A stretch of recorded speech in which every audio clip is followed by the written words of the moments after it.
welcome to I guess this is a special Hangueando episode, although Yeah, we don't want to call it Hangueando because it's more a chatting. It's a chatting. It's a chatting episode. And yes. we are very honored because today we have, the mayor of Miami-Dade County, right. Daniella Lavine-Cava, with us today. Yes, thank you, Madam so Mayor, much. for being with us today. Yes, It's really a hoot. Yeah, I mean, and listen, we were just talking before we started, we're here at least like once, maybe sometimes twice a week. And, watching you both take in the studio, right? Yeah. I'm appreciating it for the first time again, right? And, so thank you. And we also have Dr. Shiani Daniel, dentist, who's going to be with us today for a part of the conversation. And we're thrilled of having you both here at Cultura Media House. Thank you for coming to Cultura Media House, to our studio. Thank you. Thank you for taking the time. Thank you for the invite. Yeah, it's great. It's a lot to take in. I know there's a lot of artwork, as he said, and it's like sometimes it's like the senses. It's like No, but it's unique. It's It's clean. I like it. It's clean. Pero Like, let me it's tell very- you, it's funny when we were about to start the podcast, we were like, since we're a Miami centric podcast and we like to focus on Miami culture, it's like, what do we name the podcast? And actually it was his idea. He's like, pero let me tell you. And then when he said that, I'm like, of course, can it be named anything else other than pero let me tell you? And I think you could tell a lot about what our show's about just by the name, which is, yes. it's always hard to kind of do. So You don't want something generic. two guys in a pod. Yeah, right. Two guys in a pod. So thank you, Madam Mayor, for being with us again today. And I know you have a really busy schedule, but one of the reasons we wanted to have you on is because, we're two sort of native Miamians. We are. Well, yeah. Born and bred. Yeah. And, a lot of times, especially with elected officials and campaign mode and stuff like that, it's difficult just to sit down and have just a chat and a conversation with, in this case, the mayor. And that's what we really want to do today. We want to approach this from the point of view of like, we're going to talk to you about just topics that are very relevant in our community right now. And just to go straight at it, since, we have a dentist in the house, fluoride is an issue now, and we're having these discussions about fluoride. I never thought we'd be talking about fluoride in Neither did 2025. I. Really a total surprise. So unless like that fifth dentist caved in and now they all recommend the same toothpaste, right? Like then maybe 4 out of 10. Yeah, yeah, 4 out of exactly. 5. 4 out Nobody of called 5. me. I'm like, Yeah, exactly. Were you the holdout? no, Dr. Daniel? They need to start calling me. 'cause Okay, I will all right, make all right. great recommendations or not. We'll see. So- they need to start calling me. That is really my first sort of question. And both of you, you can answer it as the mayor and obviously as a dentist. How do we get here? How are we talking about fluoride? Something that a year ago, the only people who talked about fluoride were dentists or in a commercial. Like nobody really thought about this. Nobody even knew about this. And here, this is now like a hill that people are ready to die on, Yes, fluoride. yes. How did we get here? How did this start? I don't want to comment on what is happening in the world, but it is happening in the world. It's a campaign to discredit scientific evidence and create doubt and fear. That's what I think is going on. How did we get here? Like 70 plus years ago, people noticed, as in dentists noticed, that the places that had naturally occurring fluoride in the water were having better results. People were getting fewer cavities. They weren't having to get their teeth pulled or go to the emergency room or having complications from dental decay. So, I guess eventually they said, hey, maybe there's something in this that we could recreate in those places that are not fortunate enough to have naturally occurring fluoride. So, look, around the world, there are other ways that they help put fluoride into people's bodies. I have learned so much in the last 2 weeks about fluoride. I know that Dr. Daniel, she went to school. She learned all about it. Me, I just took it for granted. But it turns out I'm in charge of what goes in the water because I'm responsible for the drinking water for the majority of Miami-Dade County residents. And of course, they're trying to take that away from me. at the county commission, at state legislature, maybe in Washington. And I have come to understand that not only is fluoride naturally occurring element, like I said, it's in the water, it's safe because there's no scientific evidence to show that it isn't safe at the levels that we have it in our water. And those other scientific studies were not really valid studies, or they were using levels so high as to not have any relationship to what we are doing.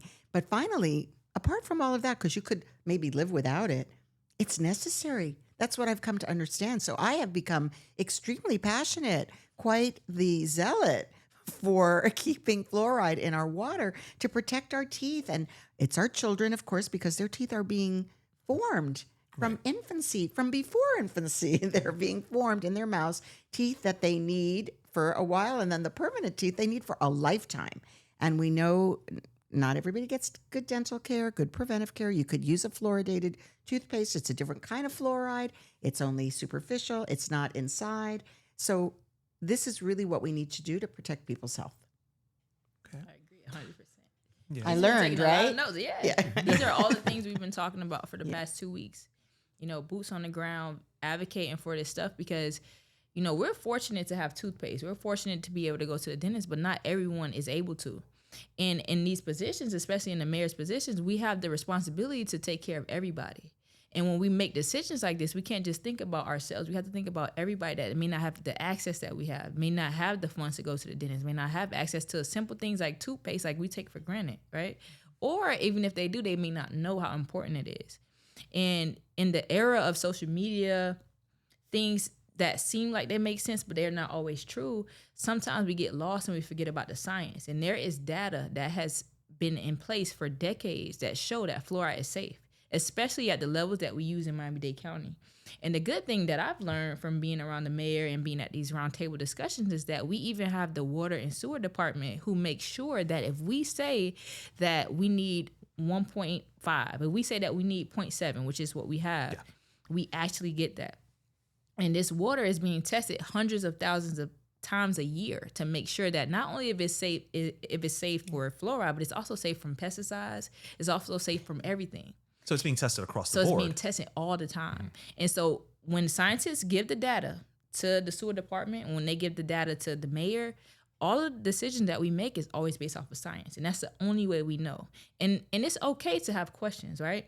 We have a lot of things going on, and, you know, we have rises of autism and things like that, and people are curious, and that's fine. But we have to do our due diligence and make sure that we do the proper vetting, we do the proper research, and that is how we make decisions in the world. We don't make decisions based off of hearsay.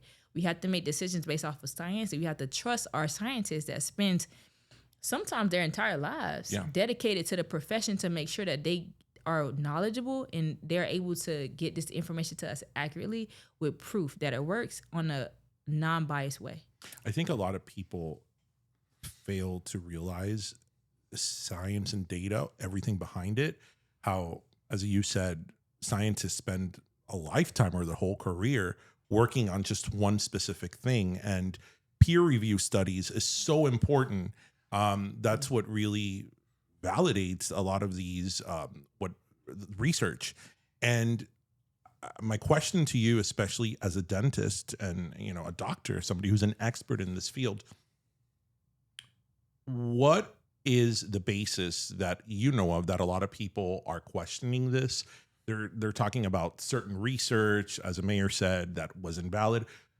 Just so people know, what is this supposed research that allegedly said that fluoride can be toxic and so on and so forth, that so many people are choosing to go down that route? Yeah. Because, I mean, that's a valid concern. If somebody tells you, like, hey, this thing is toxic, I'd be absolutely terrified too.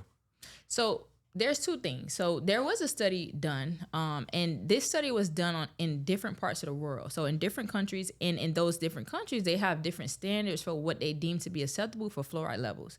So at the levels that they decided to use in those countries, they did find some adverse effects happening. The good thing about us in Miami-Dade County, we take the time to make sure that if we're going to select the level that is safe, our levels are well under the levels that they chose, right? So that's the first instance. You know, we're taking research from a different place in the world and we're trying to apply that to us, which we have different standards. And that study actually showed that the levels in America and the practices that we have in America is very different from theirs. And sometimes when I'm looking at a research study that took a person 10 years to do, it may span 1,000 pages, right? Am I going to read 1,000 pages, or am I going to look at maybe someone's think piece of what happened? You know, we have to look at the actual information and data. The second thing is we talk about all the time with TikTok, right? So you have people that may do a quick research or Google search and they say, oh, fluoride is bad, or fluoride can do something bad to you. Anything can. And we forget that. If I have too much cake, if I have too much water, there's no such thing as too much cake, by the way. Right, that was a bad example. So let's take that one back. If there's too much mercury, anything in the world in excess, you can have issues. That is why, as scientists, not me, there's people that focus on this stuff and they make sure that they give us levels that we should use when we're in practice. So we can educate the public, we can make guidelines for municipalities and give water and sewer accurate information about what's safe and what's not. And so when you get information that says something may be bad, it's instinctively you're going to want to do some more research on it. But what we're here to tell the general public is that on a deeper level, looking at everything as a whole and applying it to our particular city, this is safe. And that's one of the additional experts we consulted is the local head of the Dentist Association here. And she said, look, we can do another study. Right? We haven't really in this country maybe done as recent a study because everything's going great, right? So nobody's called it into question. But we could do that, but let's not take it out in the meantime, right? We could compare it to, not every jurisdiction does use it. Let's compare what's happening in that place where they don't use it to this place where they do. And P.S. we know because there were places that took it out and then put it back in because cavities went up. And that includes Pinellas County right here in Florida, Buffalo, New York, Calgary in Canada. There was pressure. They took it out. And then there was an outcry. There's even a lawsuit pending by disgruntled parents who say, you damaged my children by taking fluoride out of the water. Oh, wow. So in other words, if I'm understanding correctly, there is data that shows that if you take fluoride out of water, these are the consequences. Yeah, but maybe not at the level of the population that you would want to just satisfy yourself entirely. So I think that's a very cautious statement that she made. I didn't know that. But again, she is not saying stop it. Right. She's saying let's explore. Let's test. Let's satisfy people that this misinformation is not valid. Right. Just, you know, I kind of looked up because, again, I didn't think about this until, you know, a couple months ago, like most people. And, you know, one of the things I looked up was like, you know, what are like the top 3 concerns, right? That when people say, let's take it out. And you know, I think you really addressed one of them, which is the toxicity potential, right? Mm-hmm. But another one that they were talking about is it's like this, you know, lack of quote unquote informed consent, right?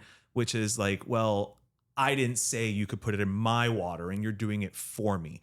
What would you say, you know, to people from that perspective? I feel like this is probably more of a... I didn't say you could put up a stop sign. I didn't say you could put up a traffic signal. I didn't say you could require children to get an education. Right. Right. I mean, we do things. But the flip side to that is that this is something that's going inside my body, right? I mean, okay, I'm devil's advocate here, but I think I try to eat healthy. I try to eat natural. You know, I try to look at labels and eat things that I think are good for me. We know there's a bunch of stuff that's not, like too much sugar. Just saying. Yeah.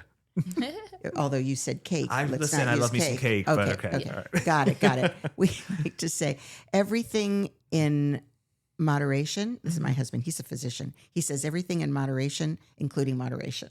Right. Oh, I like that. I like that. That works for you. I love it. But I think we have vitamin D in our milk. Iodine and salt. Right? We're not questioning those things. Calcium in milk. There are certain things that we found. See, things I didn't even think about. Right. Yeah, because we shouldn't. Because we have years of research being done where scientists and public health advocates have taken the most pressing issues and found very cost efficient ways to solve them for our society as a whole. And that's what we have to think about. Because for the person that's very concerned about it and they may not need it because they get it elsewhere, they can have filters and that will filter the fluoride right out for them, right? Mm-hmm. But what they don't realize is if something that is able to help everyone, fluoride is only 25 cents a year per person. That's it? That's it.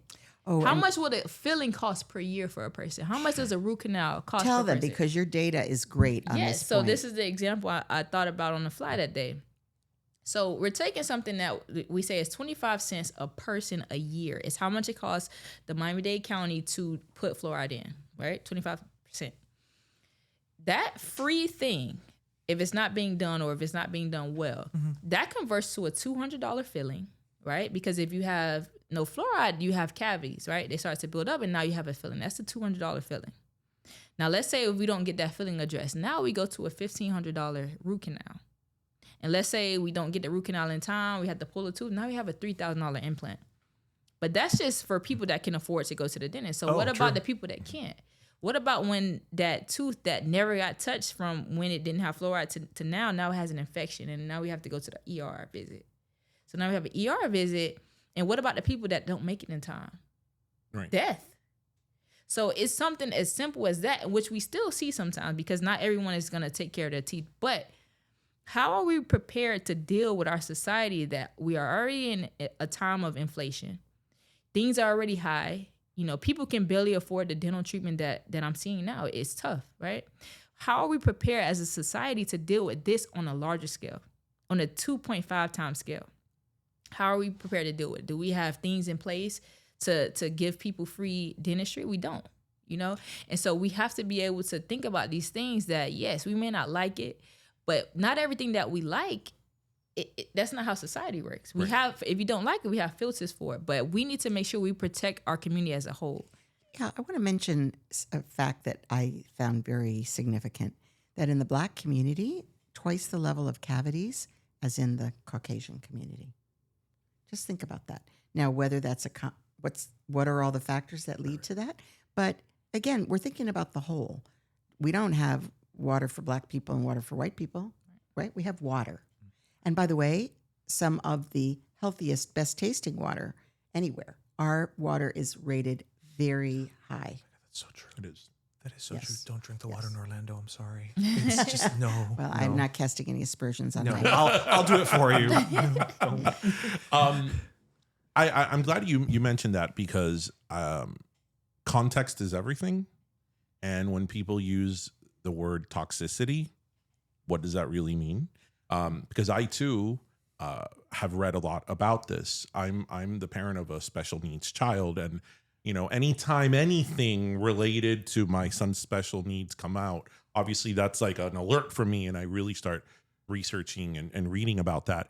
And with this whole fluoride debacle, toxicity that they talk about, it's insane how the amount of water somebody would have to consume for this to even be a question that it's toxic. I think it's like impossible for somebody to drink that amount of water. I think you would die of water poisoning first. Right. I think that's the point. No. I did the back of the napkin math, and I think it was, Because when you think about, because we have 0.7 parts per million, right?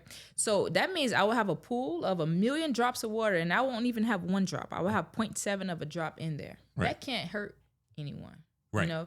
And so that's what we talk about, and it makes sense why people will be concerned about it, and that's fine. But that's why we're here to educate people, and we're here to let them know that it's safe.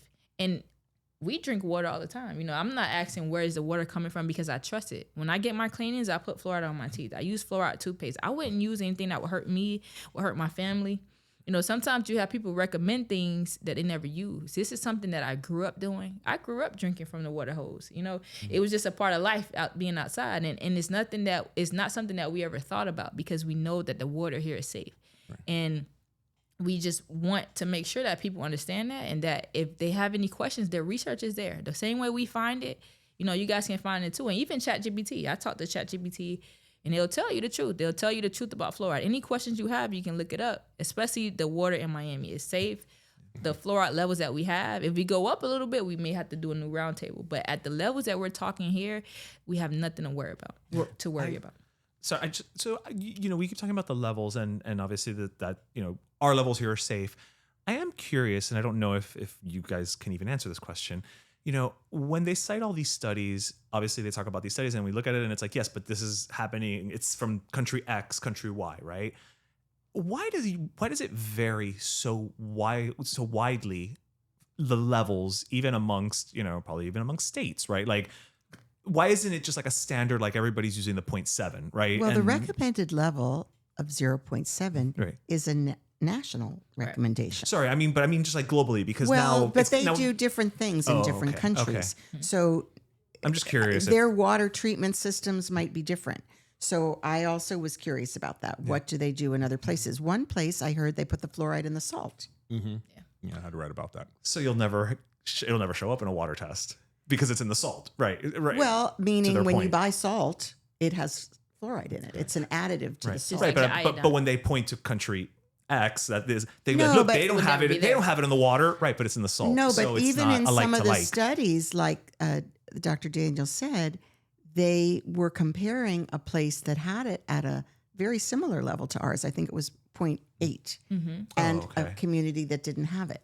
So they were. Got it. It was right, and the 0.8, by the way, everybody was fine, and whatever it was they did was, multiples above. So even that particular study, which I did not read 1,000 pages of study, so I was, as I understood it from the experts who I listened to, that basically that particular study actually proved the effectiveness of pretty much at our level. And another thing, we have to realize fluoride is natural. So it's not something that we just created in the lab. Fluoride is naturally occurring mineral. And some places, they have their own levels, right? Because they have natural fluoride in water. So that's why it can fluctuate. Okay. And we even do too. We have a 0.2 natural rate of fluoride in our water. So the only thing we're adding is just 0.5 because we have it already. So even if we were to take it out completely, we would still have it. And I believe there's a part of Florida that does have a natural higher level. I don't remember which part of Florida it is, but imagine this was first discovered in Colorado. Right. So in Colorado, they discovered, guess what?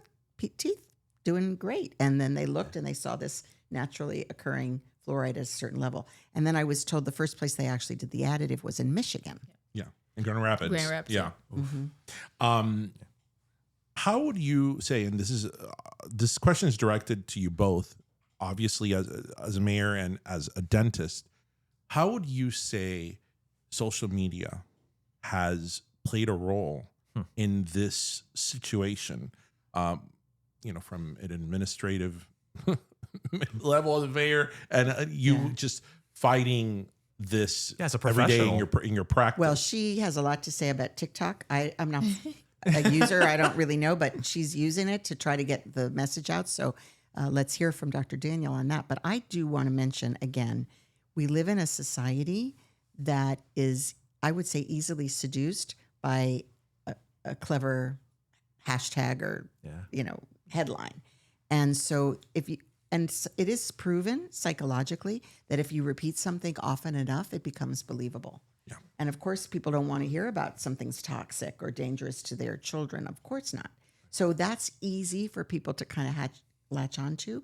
And of course, social media does just that for so many things. Now, I think a good point to note is that most highly intelligent people are not also gifted in the area of social media or that they have the time for it, because the creatives have creative full-time abilities, and those people that work in research and stuff, they do that full-time. So they don't always combine, right? And so I can have a person that is on social media and that's their thing, but they may not have access or know about all of the information that's going out there. So it's sometimes hard for me as a professional to get the truth out, because when I say it, it's not sexy. It's not something that people want to hear. Like I'm always nervous to get in front of a camera, and I can't always get that message out how it needs to be. Right? Versus someone like you guys. Like, I will listen to you guys way more than I would listen to myself. But don't sell yourself short. You're very natural in this conversation. I'm right? probably sweating right now. No, you're doing great. So it's all about the delivery, right? And we could think about, back in the day where they had all type of cigarette commercials and they made it sound sexy and it was cool, but it was very toxic to people. It causes cancer and everything, but it was marketed well, and it comes down to the power of marketing. And we have to do a better job of, as dentists and physicians and attorneys and everyone that carry the knowledge that needs to be disseminated into people and in society better than what we're doing. I'll and so give you that's an why example. I have my chief of utilities and regulatory enforcement is Roy Coley. Used to run our water sewer department. He's an expert in this stuff. And it was the day after the vote to ban fluoride from the water at the county commission. And he was listening to country radio on his way to work.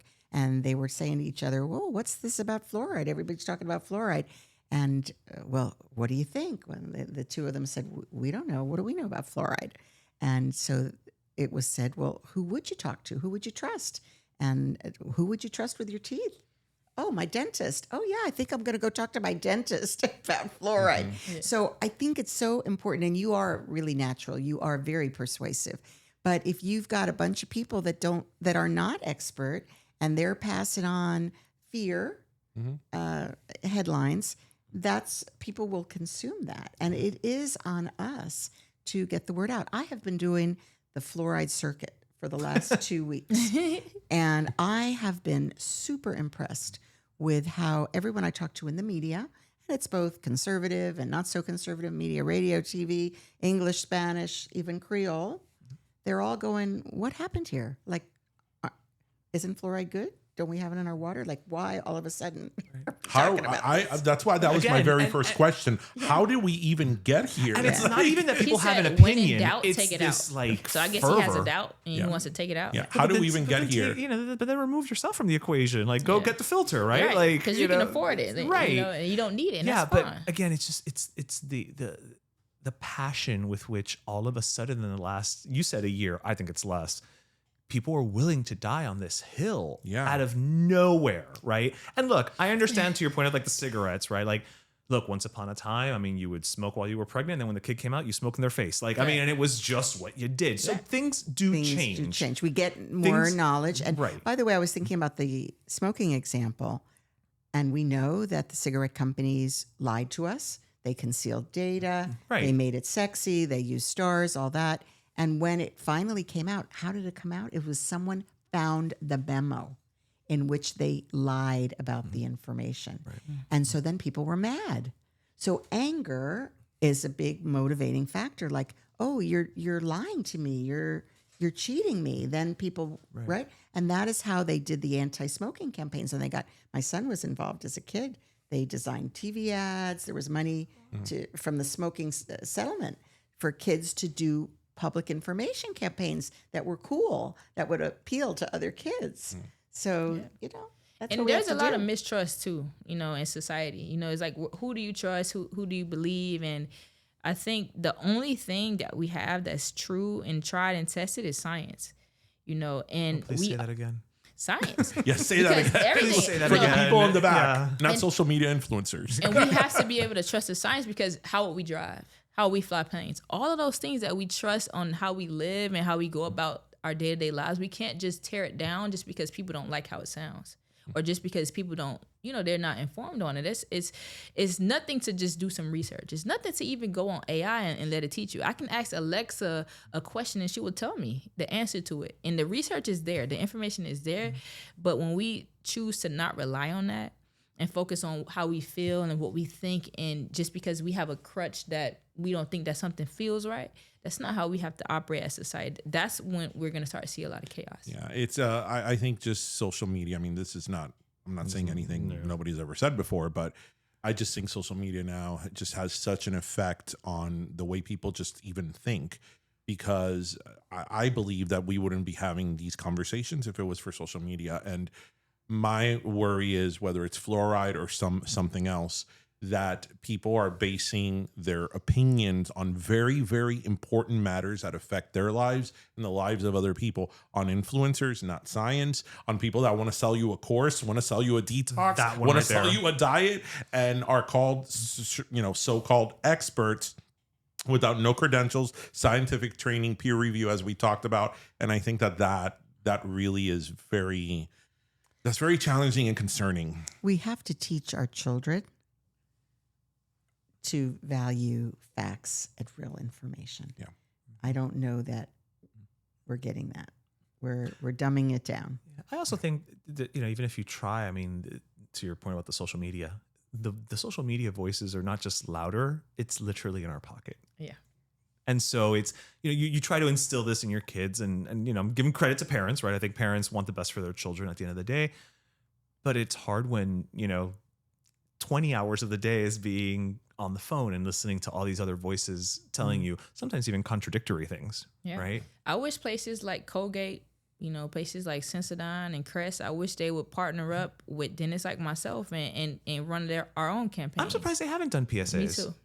Yeah. I have these great ideas that I think about on the no, but slide. That's actually a great brilliant. idea. Like you heard it here first. I mean, I know from a dentist. Yes, from Dr. Daniel. But I mean, I know the flip side of that would be, because I work in marketing, that's my day job, so I can almost hear the flip side of it is like, well, of course they're going to say that they want to sell the toothpaste, But you're right. I think that where are these voices that have proven over and over and over again, like, hey, this is why you do but this. we are living in a society in which science is being discredited at the top, and people are afraid to take it on. Mm-hmm. Unfortunately, that's where we are today. And well, as we wrap up the fluoride conversation, Dr. Daniel, I give you the mic for, to say what if you have parting words, parting words, like one message to give our viewers regarding this. You've given your thought on this throughout the interview, but like one selling point as to this, our viewers would love to know.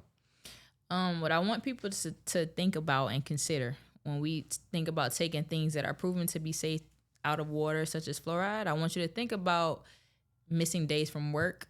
I want you to think about your kids, being sick and not feeling well, and how we would want to do anything we could to protect our children, how we would want to do anything we can to protect our elderly. This is what's at stake when we try to reverse science, and we have proven that this is helpful, not just for one group of people, but for everyone. And there's not many things that we can do in a cost-efficient way that benefits so many people. And I challenge, people that have questions to reach out to your dentist, reach out to your local professionals, even, do your own independent research and come up with ideas of why we would even have to be at the table to talk about something like this. And, I make myself readily available for things like this because I want to make sure that I can bring the trust and build that bridge between patients and dentists, not just in a dental setting. I want to meet you guys where you are to let you know that this stuff is safe. And if there's anything that I can do, like the same way I do with my patients, I'm here to educate and I'm here for you guys to know that. If you have any questions, Dr. Daniel, DMD on Instagram. And she beat me to it. I was going to ask her. I'm like, please let us know your social handles to share with our so I'm the owner of Daniel Dentistry, a general dentistry office in Miami Gardens. Hopefully I'll put this in the universe. We expand one day. So you'll be seeing me there. And if you have any questions, I'm always answering questions. I'm a great mentor. People come in and shadow me all the time. So nice. Dr. Daniel DMD on Instagram. Thank you. Thank you for being with us today and talking about this matter. We really appreciate it. Thank you. Thank you, guys. So something we really wanted to talk to you about in our time with you is we hear so much now about DOGE and government efficiency. And I think that's something that no matter where you are, we can all agree that government in the local, state, federal level can be more efficient. I think it's how you do that really matters. And I know that your office actually, back in January, you set forth WISE 305, which is really your take on government efficiency. Can you talk to us a little bit about that and what initiatives your administration is taking with that? Yes, absolutely. Look, I'm a taxpayer too, right? We all want to make sure that we don't pay more than we need to in taxes and that we get good return on our investment. So it's really critically important that we inform the public what they're getting, public safety. Everybody knows police and fire, whether it's teachers, the roads, the transit, whatever it is. Guess what? Taxes do pay for it. But we don't want to be spendthrift about it. We want to get the word out that we are spending the money efficiently and we're not wasting the public's money. We need trust, right? So I am very proud to be in my second term as mayor of Miami-Dade County because people trust me and they know that I have to balance the budget. I can't write money. There's no deficit spending here, guys.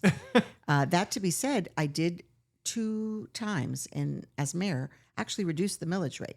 So we rely primarily on property taxes to pay for our general government operations, parks, transit, police, and we did reduce the level because we have had a growth in the property rolls. It has increased some tax revenue, and so we know it's a hard time. Cost of living is insane. People can't afford. The rent is too damn high, all of that. So look, my career has been helping people manage their finances so they can be in the middle class and lead a productive, healthy, thriving life and all that. So that's really what I've been about. So I've always been mindful. That to be said, we are going into a period of austerity. And let me just say, we have new constitutional offices that costs money, a lot of money. We also aren't That came from Tallahassee. Yeah. Well, it came from the public. There was a constitutional amendment, and it was passed because people didn't know what they were voting for because they piled a bunch of things into one question. Do you want to retain elder affairs? And then PPP, do you want to have all these independent offices? And people voted for it. It did not pass in Miami-Dade County, but it was a statewide effort. Right. It didn't apply to, only a few places didn't have an elected sheriff. We did not have an elected sheriff for 60 years because there had been corruption in the sheriff's office. And so by charter, the public voted to put then the police under the mayor, elections department under the mayor, tax collector under the mayor. So now, because of this vote, statewide, not Miami-Dade, passed, we have these offices, and each of them is setting up their own infrastructure, budget. It's costing a lot of money. Will they be able to provide some different, better services in some cases? Sure, because it's going to cost more money because they're taking it out of the same pot, our property taxes. Right. So we, and county side, the general government, we have to do more with less. Yes, we do. Right. And not only that, the federal government in the previous administration was very generous. I probably per capita got more than any other, or certainly most other jurisdictions in the country. We were very effective at bringing down federal money. We invested in the airport. We invested in the seaport, in our transit system, in our roads, in social programs that help people. We've built more affordable housing per capita again than any place I can imagine because we saw it was a crisis. The prices had gone up so much, and we've been able to stabilize prices by really investing. So I don't want to go on about what we've been able to do, but believe you me, we spent those dollars wisely to help our community. But now we have to look even closer. We don't want to use a jackhammer. We want to use a scalpel, right? So we created WISE 305, and we said, let's talk to our employees. They know where we could shave. Let's invest. That's the W for workplace in WISE. The I is the investments in tech. We know we've got all kinds of modern solutions. We're incorporating AI into our work. Those things save money. You don't have to go searching through the Rolodex. You send out a little AI message and you can find what you need in improving our data management systems. We also, the S in WISE for savings for businesses and residents. So we're cutting red tape. We're cutting bureaucracy. There are old, duplicative, time-wasting rules and regulations, and we are looking at those. I hired my opponent in the mayor's race, Manny Sid. Which was very interesting that you did that. I thought it was Well, the guy great. has good ideas, and he is a small business owner, and he is doing a great job. Look, people will talk to him because they trust him because he's a small business owner, and he's also been a mayor of a smaller city. He is making incredible inroads. I'm so grateful for his contribution. So we want to work at the speed of business, and we want to take care of business. So that's the S. And E is efficiency review. So WISE, you got the 3 letters. Efficiency review is we're looking at every policy, every rule on the books more than 10 years old to make sure we still need it. And we have a county commission, 13 of them. God love them. They all want to do the same. So we're working together to look all the way up and down our processes, our spending, and we are going to be making substantial cuts to the county budget. So this is a work in progress. It is indeed. And we've put out a few of the things that we've done already. I've consolidated functions. I've reduced staff. We're not filling vacancies. Like I haven't outright fired, but we are having to really pare back. And I know we're short on time, but there's actually two more questions I want to ask, but the big That's how one. he does it. He reels you in. Because we end all of our guests with the same question, and I want your take on that. But regarding taxes, and that'll be our last big our last talking point. Property taxes in specific. I know the governor said that he was thinking of getting rid of property taxes, and as a property owner, that sounds very appealing. But I obviously also know what's the other side of that. There's a consequence to that. There's a consequence to that. Yeah. But I also know, for example, my parents are retired. My parents are your typical, if you say American dream, they came from Cuba 40 some years ago. They bought their first house a year and a half later. They paid off the house, but now they're retired and they have to pay taxes. And, they really have to budget that checkbook because they still use a checkbook for those taxes. And obviously that's something that a lot of people, especially retired people, do. So what is your take on that, on the whole property tax, maybe getting rid of it, and to especially those seniors out there that have to pay property tax, which is a very real thing that sort of cloud people have over their head. Right. Yeah. Like I said, the cost of living has skyrocketed here. Yeah. If you're fortunate enough to own your home, God love you, right? If you're trying to buy a new one, not so easy by any means, although again, it's stabilizing. And if you're living with fixed income, retired, etc., you do have homestead exemption. And if you're senior, you get a double homestead exemption. You get extra. Now they're looking at ways to continue to support folks that they, are house rich, but income poor, right? Not okay. So there's a number of proposals. The main thing is this: you can't just cut it all out and have government. You cannot, I'm talking, first of all, you could eliminate local government, really, because property taxes is what supports local government, not state government. So if Tallahassee is going to run our police department and our schools, our roads, really, there's a reason why we have local government. So could we be more efficient? Again, we're looking at it. If we can afford to give a tax break, we will. But at the beginning, let's start by studying what the impact would be and what are the options. There's also a proposal in Tallahassee to cut sales tax. Now, sales tax more supports state than local, but we also get a percentage. It would definitely cut into our county revenues as well. And they're fighting about it in Tallahassee. Governor says one thing, House Speaker says another. So different points of view. And in fact, they just announced that they are not going to be able to complete a budget within the May 2nd deadline for session. So they are either going to extend session or call a special session, but they haven't been able to come to an agreement because the consequences are very dire. Yeah. And it's very important that we are careful about what we do. A part of me, though, says I'm kind of glad they can't by May 2nd, in the sense that it's like nobody seems like they're just pulling a lever to pull one, right? Like they're literally taking this seriously. Yes. Yeah. So we always ask one last question to our guests, and I don't think we've ever had anybody better to answer this question than, the mayor of Miami-Dade County. Which, by the way, I love saying it in Spanish. Yeah. La alcaldesa. Me too. Me too. I love it. It just sounds so much more like fantastic. I love it. It does. Yeah, Right? it just has sounds like better. a ring to it. So I always ask this question to our guests.